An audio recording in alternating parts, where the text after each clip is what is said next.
How are you today? All right. These are some exciting things happening today. Just a little catch up. Some great new articles came out over the weekend about sex cult none. There's a New York Post article.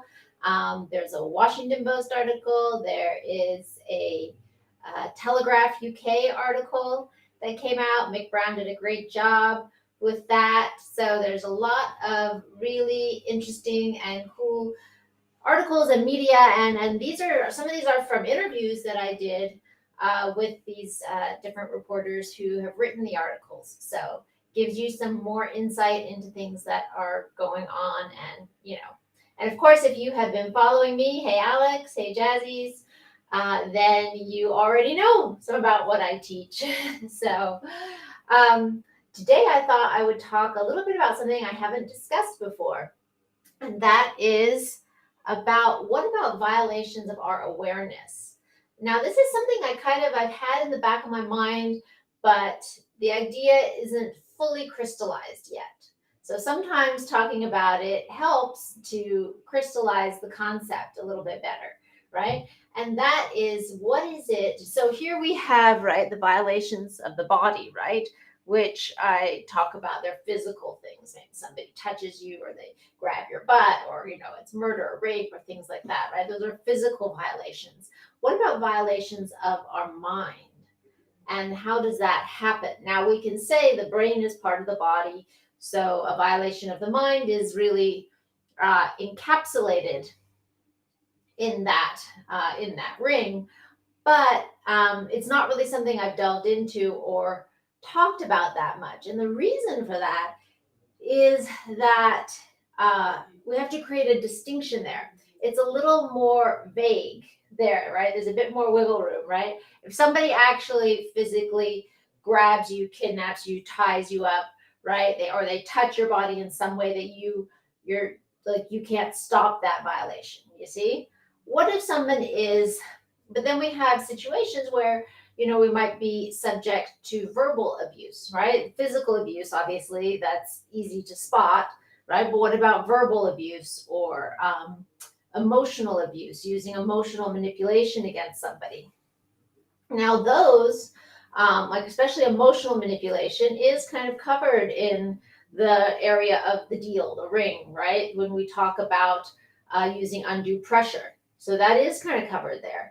But what about, so for instance, somebody screaming at you, okay? Let's say you're in a situation, it happens all the time. You're maybe in a business situation, or you're in a personal situation, and somebody just starts yelling at you for no reason, right? Hey, Mike, nice to see you. Someone just starts screaming at you for no reason. And you feel the impact of that. I mean, I don't know. Do you feel the impact? Make sure you give a thumbs up or write yes or something in the comments if you feel the impact when someone does that. Because I can feel it in my body. Like if someone is screaming, I feel it. It's like, oh, right? And so it's very, very strong. The reaction it creates, right? And so we talk about this. People are talking about like, this person was yelling at me, or they're not giving respect. Okay. What is it about that? And then how do we draw this line? Because this is the really tricky part. Because you can't be like, well, we still have a concept of freedom of speech, the ability to speak and to say things. So where is this line here, right? Um, and I was talking with my partner about it, my friend about it, and he said, well, there's a difference between the between something physical, right, where somebody actually is like grabs you, touches your body, rapes you, does something to you physically that you can't stop or control, right? And then somebody yelling at you, okay? Because if someone's yelling at you, um, you can choose whether to let that into your space or not. You get to choose whether you're going to have an emotional response, right? So our energetic field, I guess you could call it, right? What people call the aura, whatever it is, we have an energetic field that our body puts off. And this is literally like measured. You can actually take pictures of this field, okay? So this is a real physical thing that exists, even though a lot of us don't see it with our eyes. We have an energetic field.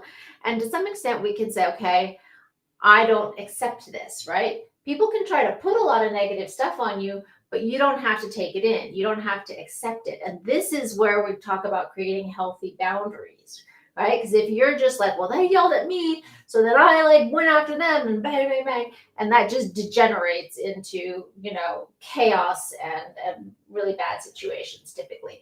So that's where, somebody who is mature can say, okay, this person is yelling at me. Yeah, it makes me feel really uncomfortable stuff, but I'm going to choose my reaction to that. Okay. So is it a violation when someone is coming after you in that way, yelling at you, screaming at you?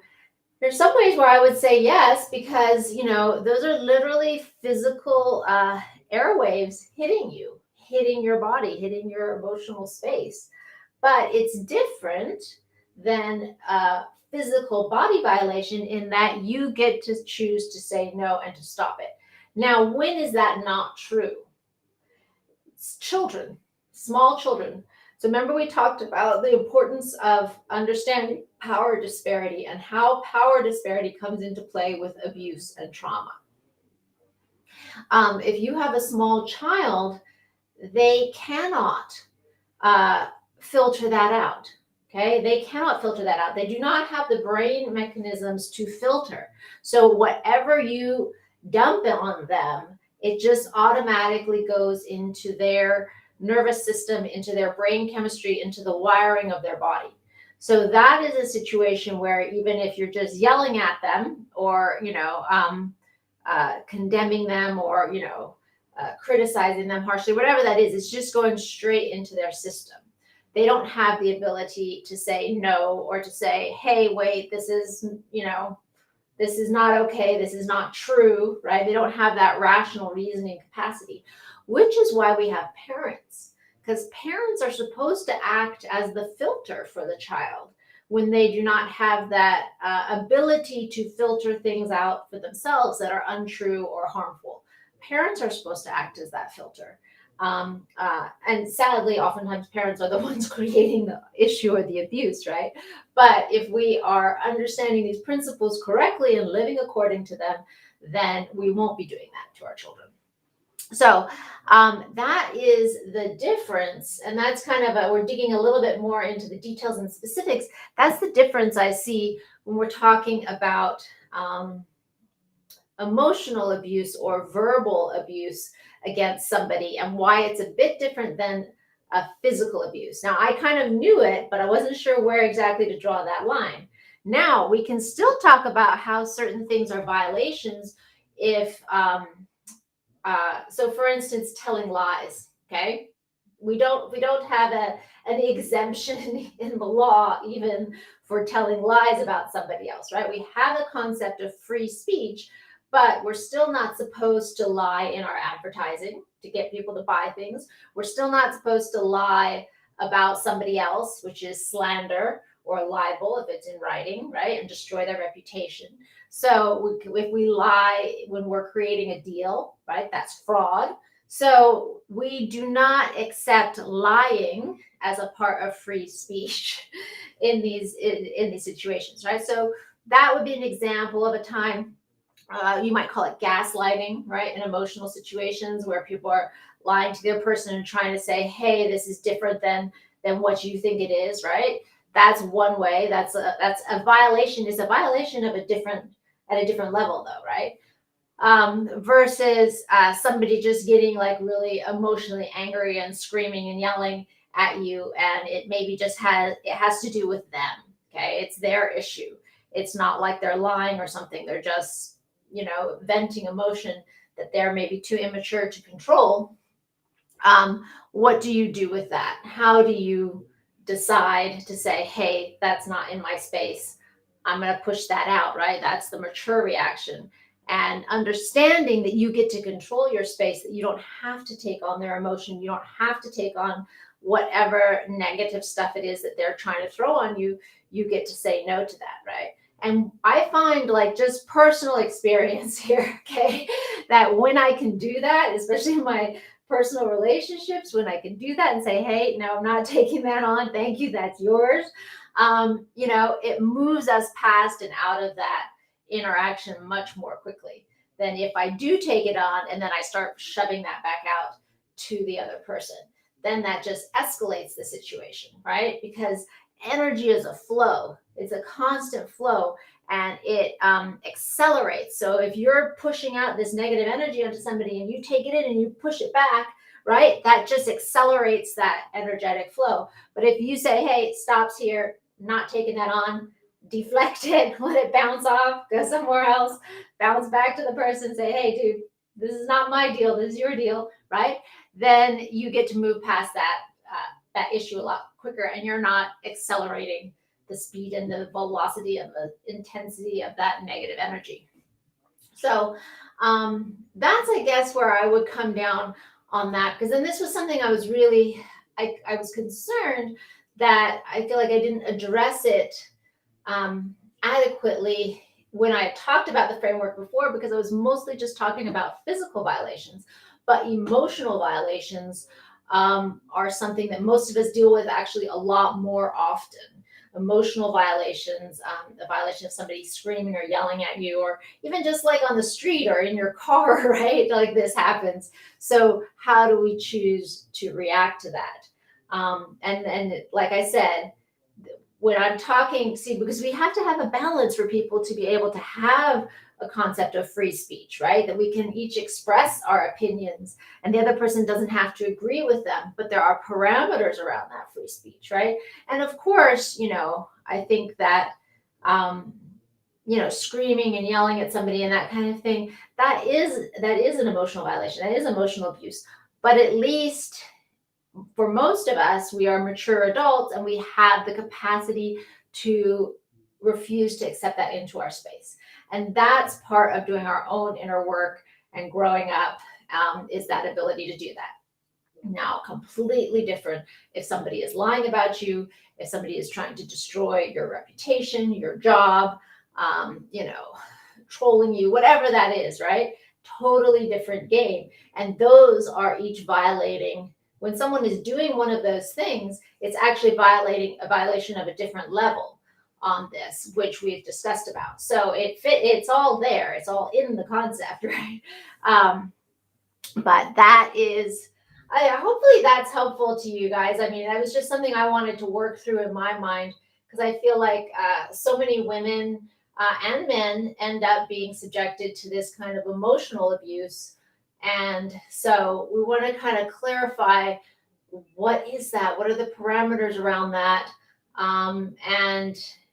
And how do we deal with that, right? How do we see it as far as like the clarity or the distinction of what the parameters are?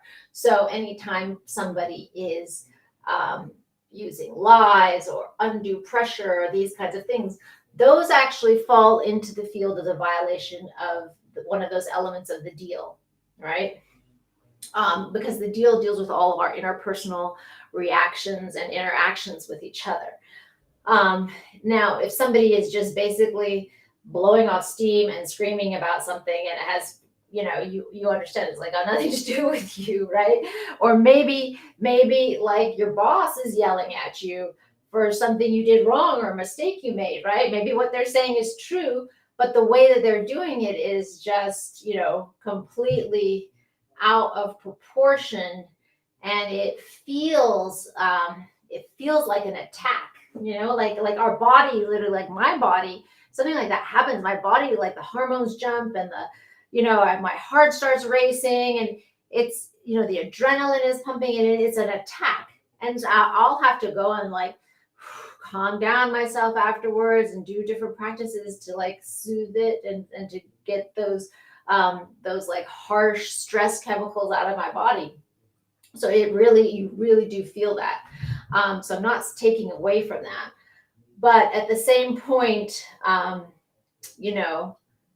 we're not in a place where we can legislate everybody else's emotional reactions, right? Really, the only sphere that we get to control is our own sphere, right? That's our own body, our own mind, our own emotions, our own interactions. that's the sphere that we have control over. We don't have control over other people's spheres, over their minds, emotions, and bodies, right? So they're going to do what they're going to do.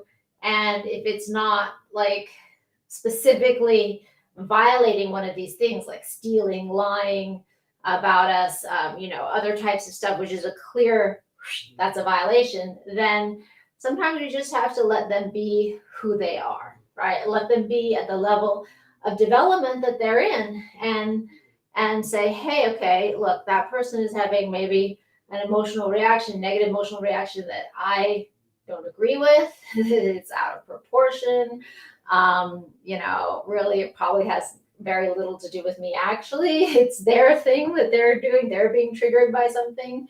Or maybe it does. Maybe like an employee, maybe you made a mistake and the boss is mad, right? There is a real reason for it, but the reaction is just, immature and out of proportion. Then having some understanding for that, like, okay, well, that's kind of their issue. I get that.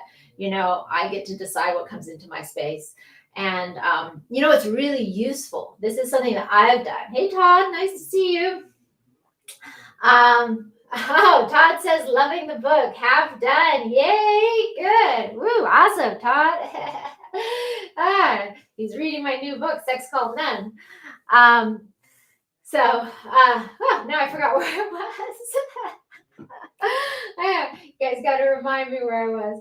But anyway, I think I'm about done here. That was just, I was breaking down for everybody the how to think about sort of emotional violations, or when people are coming after us, like yelling at us and screaming at us and stuff. Is that a violation? Where does that fall in the ring? And how do we deal with it, right? Because one of the things I've learned, even in my own personal relationship, is that sometimes people, their emotions are so strong, they just have to like get it out. And to me, it's like, okay, that's not something I would do, because I, maybe, usually, not always, but normally I might be more measured if I stop and think about it and things like that. But it's to not make the other person wrong, to just be like, okay, that's what they need to do to get past whatever it is, whatever state they're in. But I don't have to take it on. And maybe I don't even have to be there. Right? Like if I'm like, okay, this is, the yelling inside is not okay. I'm just gonna leave. I'm gonna go somewhere else. I'm gonna go, you gotta calm yourself down and deal with that, right? Those are all ways that we can react and deal with someone throwing that negative emotion on us, where it doesn't belong, right? So there's different levels of this that happen, and it's a little more, takes a little more thinking, maybe thinking through the process to discern what's happening, if there is a violation, or if this is something we just need to set our own emotional boundaries around and let them be who they need to be, right? So that's digging into a layer that I hadn't really dug into that much before, which is, what are violations kind of our awareness or our mind, not necessarily a physical violation, right? And how can we parse that out and think about it? So I hope that's helpful. So send some hearts if it's helpful, and make sure to share this, because I think a lot of us struggle with this particular distinction. I think a lot of people struggle with this distinction. And one of the most useful things that I have learned from a woman who is, she's a friend of mine. I mean, she's like in her 60s. She's got 11 children and dozens of grandchildren. She's a wonderful, wise woman, I guess you could say, is about exploring your own shadow side, exploring, like when I get upset or when someone comes at me or something like that, like how do I, writing about that, what's my own shadow side in that, and learning to take responsibility for it myself, and learning to create energetic boundaries where I can be like, thank you for sharing. but I think it's important that I choose and decide what I want to do with my life, right? That kind of a thing. Thank you for sharing. But this is my choice, okay? There's lots of like nice ways that you can respond when someone is kind of getting into your business. And that's sort of what we're talking about. Someone jumping into your business, telling you they think you should live your life or what they think you're doing wrong, right? Or, you're not keeping yourself, you're not dressing nice enough, or you're not going to church enough, or whatever it is. Like people try to throw their stuff on you and get in your business. There's a lot of, she actually like walks you through like different scripts of things that you can say to kind of be like, okay, this is not in my energetic space. Thank you very much. But still being nice about it, still being, polite and keeping that relationship. So that's one of the things to say, like, thank you for sharing. I understand that you're sharing this with me because you love me and you want to see me, happy, healthy, in a good place, close to God, whatever it is, right? You can acknowledge oftentimes the people who love us and they kind of get in our business, you can acknowledge where that's coming from, that they have a good heart about it, but you don't have to take it on, right? That's not your responsibility to do what they think. So, thank you for sharing. I see that you have, you're sharing this with me because you love me. But it is what I choose to do with my life is my choice. And, leave it at that, right?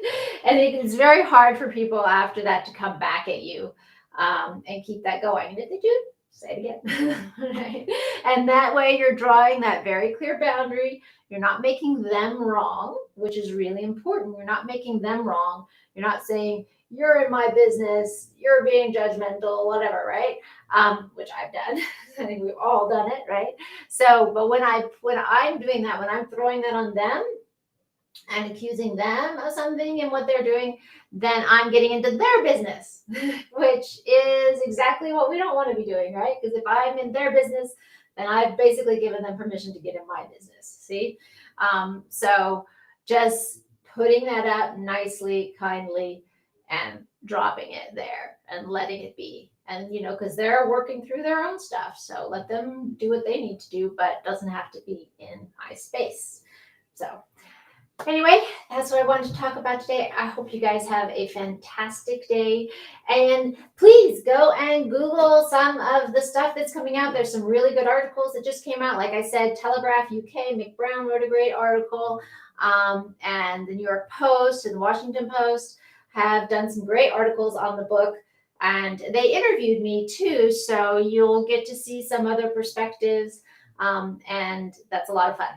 Okay? So I hope you guys are having a great day. I will talk to you tomorrow. Bye.